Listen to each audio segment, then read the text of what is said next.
Hello, my name is Evan Sand. I am a teacher in South Dakota.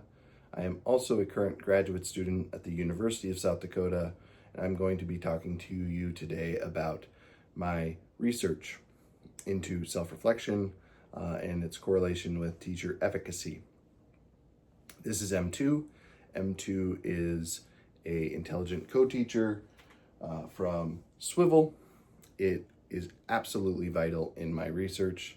It was able is able to capture any lesson, video, audio, give you immediate feedback, and also pose questions to you that make you think critically and reflect on your lesson, what you did well, and what you need to improve on.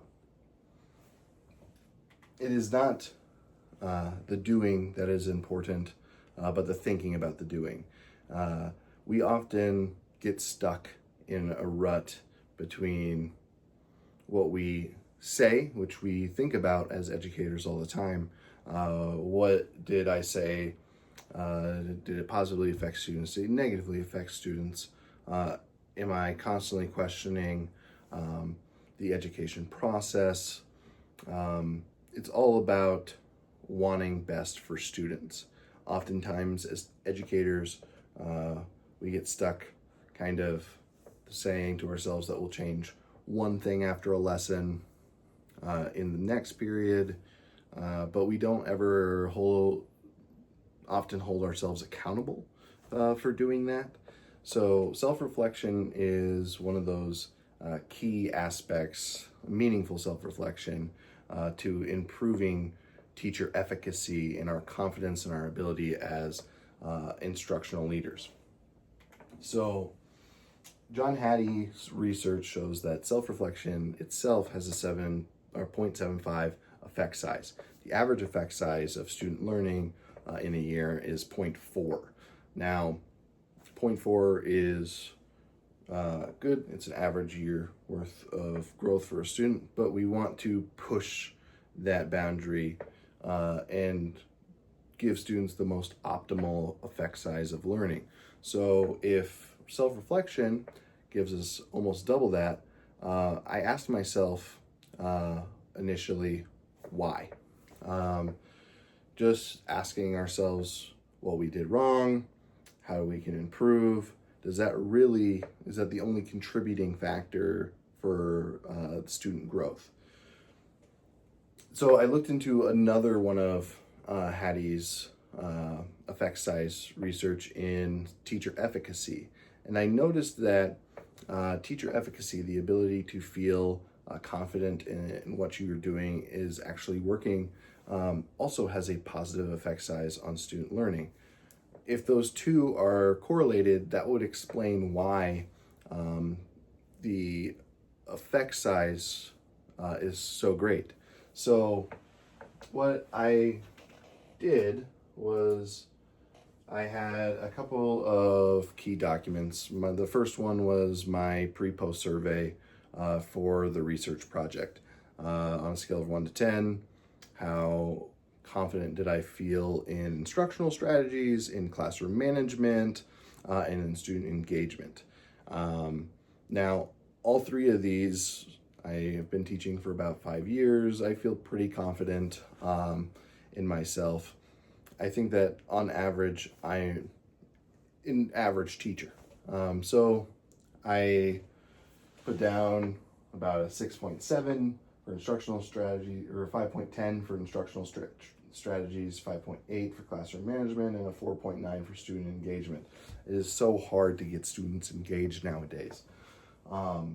After the reflection research, I was at a 6.7 in instructional strategies with a mean difference of 1.6, a 6.4 in classroom management, a mean difference of 0.6, and a 6.2 in student engagement, which is a mean difference of a 1.3, so on average about a 1.2. Now this is significant because I definitely felt more confident in myself after meaningful reflections over the last 6.5 weeks. not only did I use M2, I also used a pause, notice, adjust journal. So after doing my reflection with M2, I wrote down on this day what didn't go well, what I noticed about that, and then a strategy that I can do the next day to be better.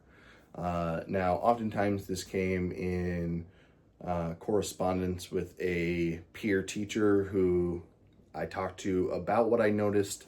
They also watched the lesson on M2, and they noticed the same issues. So I was able to have an open conversation with my colleague, and they were able to hold me accountable for the changes as well. So they would ask me the next time we met for our PLC, did you do this change and how did it go?